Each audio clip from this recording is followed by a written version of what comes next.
रेशम विभाग द्वारा संचालित टसर पालन केंद्र में लाखों रुपए का फर्जी भुगतान। जनदर्शन में ग्रामीणों ने शिकायत कर की जांच की मांग। सूरजपुर जिले के रामानुजनगर जनपद पंचायत क्षेत्र अंतर्गत ग्राम पंचायत दौना के कोसाबाड़ी में रेशम विभाग द्वारा संचालित टसर पालन केंद्र के मेड द्वारा मनरेगा के तहत अपने परिवार के सदस्यों व रिश्तेदारों के नाम से लाखों रुपए का फर्जी भुगतान करने तथा नर्सरी पौधों के नाम पर डीएपी, यूरिया, पोटास आदि का गबन किए जाने की शिकायत कलेक्टर के जनदर्शन में करते हुए निष्पक्ष जांच की मांग की गई है। ग्राम पंचायत दौना के सरपंच अमर सिंह के नेतृत्व में कलेक्ट्रेट पहुंचे ग्रामीणों ने जनदर्शन में उक्ताशय की शिकायत की है। शिकायत में कोसाबाड़ी टसर पालन केंद्र के मेट सुखलाल राम यादव पर मनरेगा के तहत लाखों रुपए की मजदूरी का फर्जी भुगतान करने समेत भारी गड़बड़ी किए जाने का गंभीर आरोप लगाया गया है। आपको बता दें कि टसर पालन एक अहिंसक रेशम उत्पादन प्रक्रिया है जिसमें जंगली टसर कीटों को अर्जुन और आसन जैसे पेड़ों पर खुले वातावरण में पाला जाता है, जबकि वे कोकून बनाते हैं। इसमें कीटों को कोकून में विकसित होने तक भोजन और सुरक्षा प्रदान की जाती है, जिसके बाद कोकून से रेशम निकाला जाता है। यह प्रक्रिया मानसून के मौसम में शुरू होती है, जिसमें जून और जुलाई में पहली और सितंबर अक्टूबर में दूसरी फसल ली जाती है।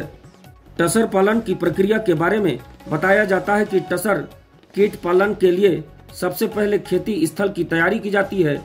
इसमें घास और अन्य अनावश्यक वनस्पतियों को हटाया जाता है और जुताई कुड़ाई की जाती है। जल संरक्षण और मृदा अपर्दन को रोकने के लिए खेत के चारों ओर लगभग 1 फुट ऊंची मेड़ बनाई जाती है। उसके बाद अर्जुन और आसन जैसे टसर के खाद्य पौधों को खेत में लगाया जाता है। पत्तियों को बेहतर वृद्धि के लिए पौधों की नियमित रूप से छटाई की जाती है। मानसून की शुरुआत में रेशम कीटों के अंडों को प्रक्षेत्र में छोड़ दिया जाता है। ये कीट खुले वातावरण में अर्जुन और आसन के पत्तों पर भोजन करते हैं और बड़े हो जाते हैं। लार्वा चरण पूरा करने के बाद रेशम कीट अपने चारों ओर एक कोकून बनाते हैं।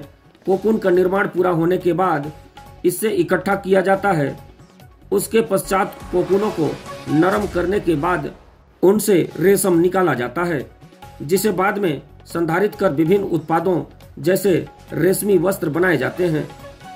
मनरेगा के तहत रेशम विभाग में संचालित कोसाबाड़ी टसर पालन केंद्र में भारी भ्रष्टाचार का आरोप लगाते हुए ग्रामीणों ने कलेक्टर से निष्पक्ष जांच कराकर दोषियों पर कार्रवाई की मांग की है।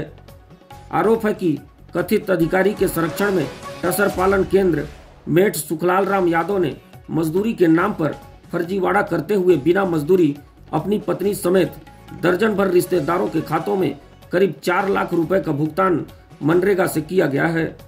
शिकायत में मेट द्वारा भारी मात्रा में डीएपी, यूरिया, पोटास आदि का गबन किए जाने का भी आरोप लगाया गया है।